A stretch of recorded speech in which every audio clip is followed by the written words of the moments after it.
My parents threw my bags onto the wet driveway while my brother smirked from the front porch. "Get out, you lowlife!" my dad yelled, his face twisted in pure disgust. "You're uneducated trash, and you're a disgrace to this family." My mother didn't even look up from her phone. They were kicking me out of the only home I'd ever known because I chose to build a tech startup instead of going to law school like my golden child brother. They thought I was completely broke, a failure waiting to happen. What they didn't know was that exactly 2 hours prior, my company's acquisition went through. I had just legally transferred $31 million into my private bank account. So, I looked my father dead in the eye, said, "Okay, fine," and didn't argue at all. Follow my story until the end to see the look on their faces when they found out. My name is Maya, I'm 27 years old, and until 3 weeks ago, I was officially considered the biggest mistake my parents ever made. You see, I grew up in a household where your worth as a human being was measured entirely by the frame of your university degree and the pedigree of your job title. My father is a senior partner at a prestigious law firm, and my mother is a corporate consultant who prides herself on her immaculate social standing. Then there's my older brother, Austin. Austin was the undisputed golden child, the perfect son who glided through law school, passed the bar on his very first attempt, and joined my father's firm without missing a single beat. And then, there was me. I was the stubborn anomaly. When I turned 22, I made the conscious choice to walk away from a traditional college track. I couldn't stand the rigid, outdated lectures when the entire digital world was evolving right in front of us. I locked myself in my bedroom, taught myself advanced software engineering, and began building digital assets and automated logistics platforms from scratch. To my parents, this didn't look like ambition. It looked like a total failure. For years, my daily routine was soundtracked by my father's constant scowling and Austin's passive-aggressive smirks at the dinner table. They treated me like a parasitic squatter in their pristine, high-society world, constantly reminding me that an uneducated lowlife had no real future in our family. The cold rain was tapping against the windows of the office when the final blow landed. Hearing my father roar those words, "Get out, you lowlife!" didn't break me the way he thought it would. Austin stood right behind him, crossing his arms with a smug, victorious grin that practically said, "I finally won." My mother just stood there, completely indifferent, adjusting her diamond bracelet as if my entire existence was nothing more than a minor scheduling inconvenience. They expected me to scream, to cry, or to beg for another chance to prove my worth to them. Instead, a strange, profound calm washed over me. I turned around without a word, walked upstairs to my room, and began throwing my clothes into a single, worn suitcase. While my hands moved, my phone buzzed in my pocket. I pulled it out with trembling fingers, not from fear, but from absolute adrenaline. It was a formal push notification from my corporate escrow account.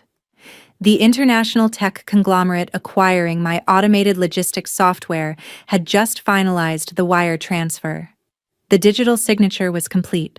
The legal acquisition documents were fully executed.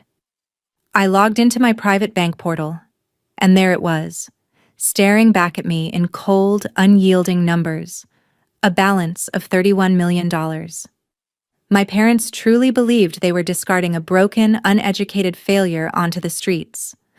I zipped my bag, looked at the screen one last time, and decided to let them keep believing that lie. The next morning, I woke up before the sun even cleared the horizon.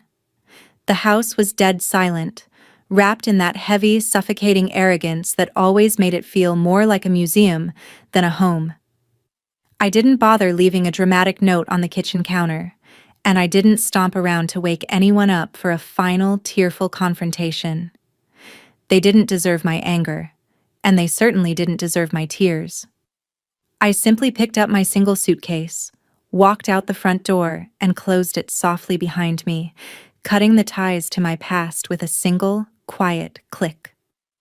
Instead of searching for a cramped, miserable studio apartment like my family assumed I would, I called a private car service to take me straight into downtown Seattle.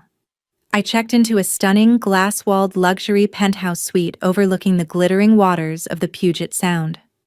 When the front desk clerk looked at me with slight hesitation, wondering if a 27-year-old in a simple hoodie could afford the place, I smiled and paid for a full year's lease up front using my new private black card. Within 48 hours, I hired one of the top wealth management and asset protection firms in the Pacific Northwest to handle my newfound fortune. My first official instruction to them was simple: lock down my digital footprint. I permanently blocked my father's cell phone, my mother's social media accounts, and Austin's email address. I completely erased myself from their ecosystem. For the next 3 weeks, I sat by my floor-to-ceiling windows, sipping hot coffee, watching the ferry boats glide across the water, and quietly building the foundation for my next massive tech venture, while my family completely assumed I was drowning. My peaceful isolation lasted exactly 3 weeks before the cracks in my family's perfect high society facade finally came splintering open. Because I had completely blocked their personal numbers and emails, they had no direct way to reach me. Instead, an urgent notification popped up in my inbox from a name I recognized instantly: Charles Sterling, my family's longtime estate lawyer. He had managed my father's business assets for over a decade. I opened the message, expecting a cold, formal demand to return my old house keys or sign away some minor family claim. Instead, the legal tone of the email was completely masking sheer, unadulterated panic. As I read through the attached documents, a dark, ironic smile spread across my face. It turned out that while my parents were busy throwing me onto the streets for being uneducated trash, their brilliant law school graduate golden child was busy destroying their entire financial legacy. Austin had CNC convinced my father to heavily leverage the family's primary residence and their law firm's capital into a massive, highly speculative commercial real estate venture. Austin had managed the contract protocols himself, missing critical high-risk clauses that left them completely exposed. The entire venture had just collapsed into a black hole of fraud, leaving my father's firm facing massive institutional lawsuits and a staggering debt. They were on the absolute brink of total bankruptcy, and the bank was already preparing to foreclose on the very house I had been kicked out of just weeks prior. They desperately needed an immediate, multi-million-dollar cash injection to save their reputation and keep my father out of severe legal trouble. But because of Austin's catastrophic mismanagement, no legitimate banking institution would touch them. Charles Sterling must have passed my private, unlisted email address along to my parents, because less than 12 hours later, a message appeared from my father. The raw arrogance that usually defined his emails was entirely missing, replaced by a desperate, sycophantic tone. He claimed that he and my mother had realized their mistakes and begged me to meet them for dinner at the Obsidian, an incredibly exclusive, high-end restaurant downtown. They falsely assumed I was working a low-wage retail job or perhaps sitting on a small insurance payout from my late grandmother, a meager amount of cash they could easily manipulate out of me to buy themselves a few more days against foreclosure. I replied with a single sentence, agreeing to the meeting. But I wasn't going alone, and I certainly wasn't going as the vulnerable girl they kicked out. I called my private wealth management firm and arranged for my lead asset protection attorney, a sharp, formidable man named Christian Vance, to accompany me alongside 2 financial analysts from my corporate legal team. When the night arrived, I intentionally dressed in a stunning, custom-tailored designer dress that perfectly matched my true elite financial status. I walked into the dimly lit, marble-floored dining room of the Obsidian, with my elite legal entourage walking half a step behind me.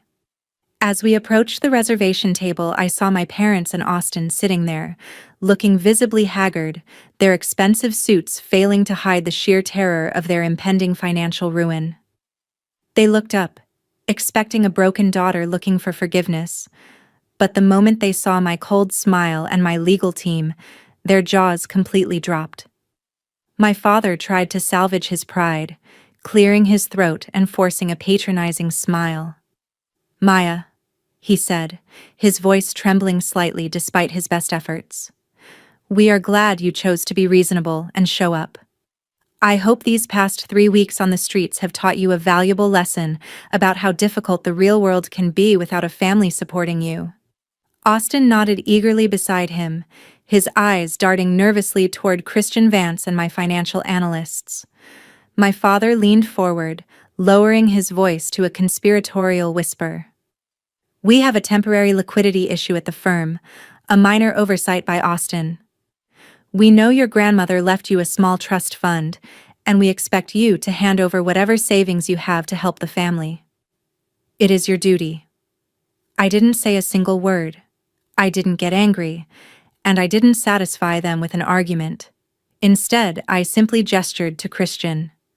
He opened his leather briefcase, pulled out the certified corporate acquisition documents, and slid them smoothly across the polished mahogany table right in front of my parents' attorney.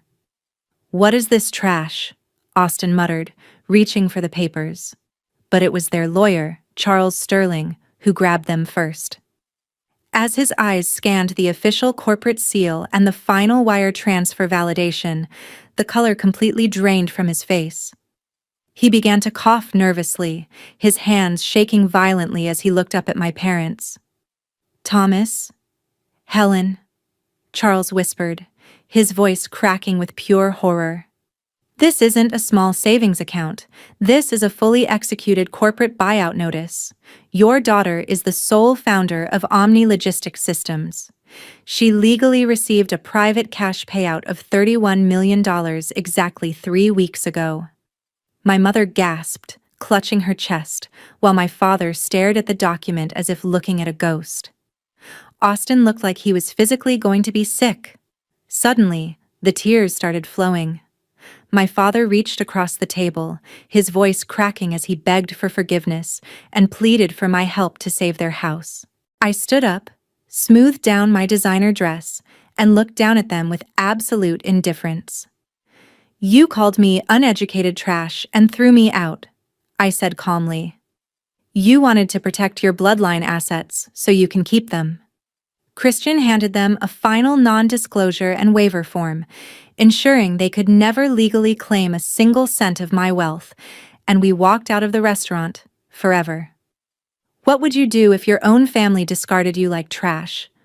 Comment your thoughts below and check out the other stories on your screen. Thank you for watching until here.